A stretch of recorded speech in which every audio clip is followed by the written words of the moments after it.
Hey everyone, welcome to another episode of Mayhem in the Markets, coming to you Saturday, July 15th, 2023, and brought to you by Macrovisor, where we make macro actionable, and Trader Aid, where we help you sharpen your edge. The University of Michigan's Index of Consumer Sentiment rose significantly for the month of July. People are feeling better pretty well across the board, except for lower income tiers. They're not quite feeling this positive sentiment. They still have concerns about cost of living, availability of employment. What's interesting also is we do see longer term inflation expectations staying relatively higher. They are at a level where I would say it's time to be very worried, but 3.1% is certainly a lot higher than what I would think central banks want to see. These are the highest levels that we've seen really since 2008. And at the time, for those that weren't around during the great financial crisis, it wasn't just a lot of deflation. There was actually a massive spike of inflation going into it. Oil spiked to about $147 a barrel. Commodities across the board were rallying. And we saw a combination of inflationary pressure and even shrinkflation permeate throughout the economy. And that's one of the reasons that blip happened, because it was short-lived, and a lot of those prices that rallied in commodities came off, and meaningfully so. Oil ultimately bottomed around $30 a barrel in 2008, but for consumers, a lot of those prices did remain higher. A lot of that shrinkflation did remain somewhat durable. And speaking of purchasing power, the rise and fall of the dollar, a controversial chart shared by my partner Aisha, got a lot of buzz on social media. Some people were critical, others appreciated it. But at the end of the day, it is just a chart. It is showing data. It is looking back at a period of just over 100 years. The Fed was created in 1913. The dollar has undeniably suffered quite a bit since then, as U.S. debt has surged, as the U.S. has walked away from various vestiges of the gold standard, first during the Great Depression with the seizure of gold and making it illegal to hold it, and then later on when the gold window was closed by Nixon. And that had a lot to do with the fact that the U.S. was running up huge amounts of debt, and those that were buying the debt could come to that window at the Treasury. They could turn in their debt and ask for gold in return. Gold was priced around $30 an ounce. On the aftermarket and black markets elsewhere, it was clearing for $50, $60 an ounce. So it was a no-brainer to sell your U.S. debt, cash in gold, and go take it elsewhere and get that gain, and then come back to the window and do the whole thing again. And that's one of the reasons that window was closed. The other is that the U.S. debt load became unmanageable if we were going to pretend that we had this sort of gold-backed debt system. And we are in earnings season, kicking it off with some better than expected bank earnings on Friday. But as we navigate ahead, we can see 80% of the S&P 500's market capitalization. Those companies will have reported by August 7th, with the biggest week coming up, July 28th. But next week will be no slouch either. So it is important to remember this is a time where a lot of data is coming out. It's important for us as investors and longer-term traders to be cognizant of this data. While it has seemed as though valuations don't matter in the present, and often in the case where there's some sort of euphoria going on in the market, people are willing to look past them. But eventually, fundamentals always matter, and we'll have to see what story the numbers tell us this earnings season. And downgrades are picking up pace as we navigate into earnings season here. What's important about this is, on the one hand, it shows that analyst expectations are coming down.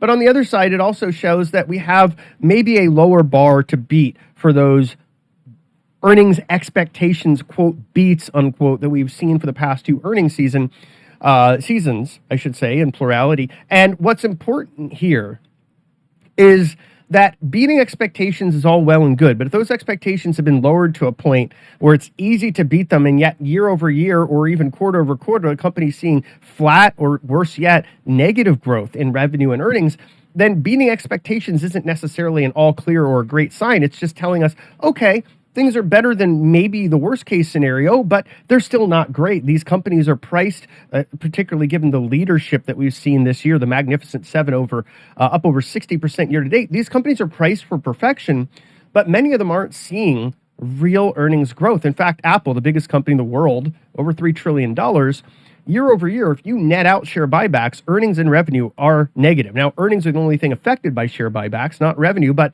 I mentioned them both in one breath because what it's telling us is that this company that's added $1 trillion to its market cap hasn't grown.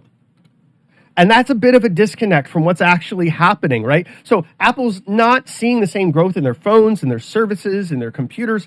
And there's been some significant, I would say, hurdles for them to overcome as a company, particularly given their reliance on China and the heating of geopolitical tensions. And yet the company has grown. There's really no appreciation for the risk that they have in their transition from being a products to a services-focused company. And I think that's something that should concern us just a little bit.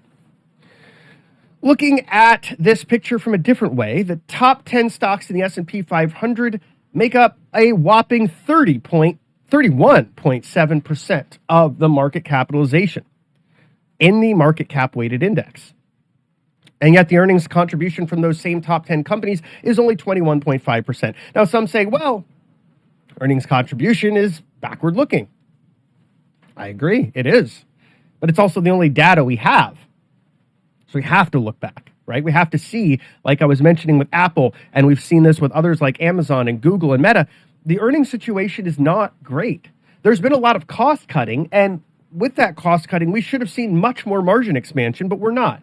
Now, I will say with Apple, they are one of the exceptions from the big tech mass exodus, the sort of firings that have happened there. Apple hasn't been doing a lot of firing. They're one of the few that actually says, we're going to hold on to our folks. We're going to hold on to our talent. So kudos for that. But perhaps that's one of the reasons they're seeing a drag outside of the lack of growth in some of their key segments. But this chart does show a divergence. It's not one that's healthy. It's one that does concern me a great deal. Moving on, looking at the 7 companies in the NASDAQ, these mega caps make up over 50% of the NASDAQ 100's weighting. This has caused the index to actually be re-weighted, and NASDAQ has come out and said they want to reduce the weighting of these companies. I would say because they want to reduce the systemic risk that these companies could pose if any number of them start to fall. That could pull the index down rather meaningfully. Looking at the CBOE put-call ratio, last Tuesday we had the lowest level since November 21. And that was 0.39. So that means in excess of 2 calls transacting for every put. And a lot of that was actually calls bought to open. I don't have the chart in this deck, but it was shared on the Trader Aid Plus Discord with our members as I share a lot of macro data and positioning data there.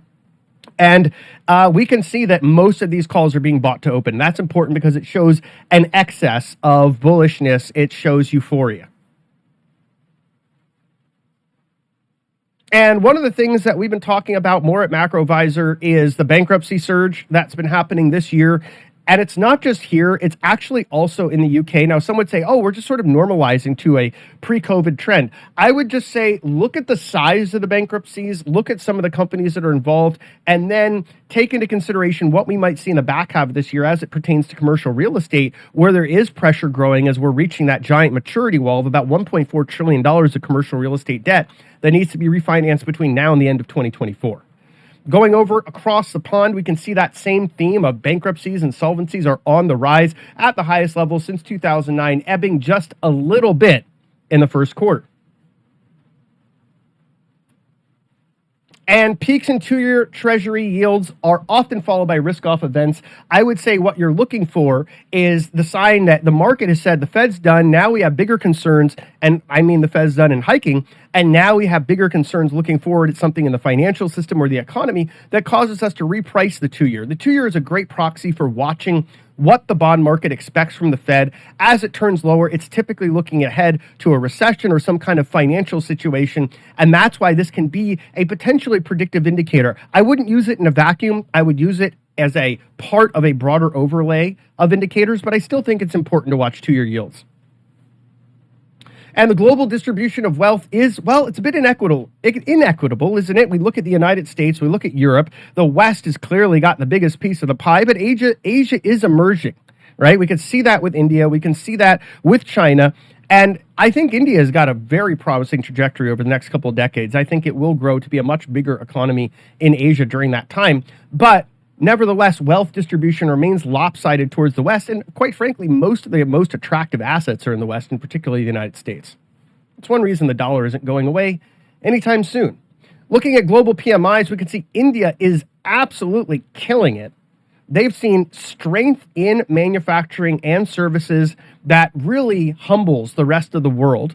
And even though they saw some slowing in the June composite PMI output, it's still thoroughly in expansion.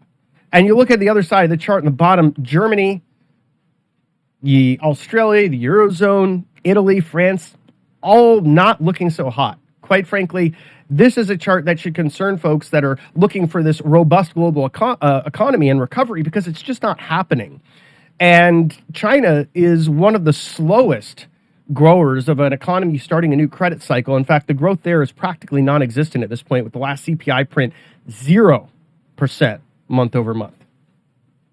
And labor markets are historically tight in most countries. This is one of the reasons that some degree of the services inflation may remain resilient. Unless labor breaks, it's not likely that this situation really changes. Are we seeing positive signs with disinflation? Absolutely. But it's not quite at a level where we can hang our hat up and say the battle is over.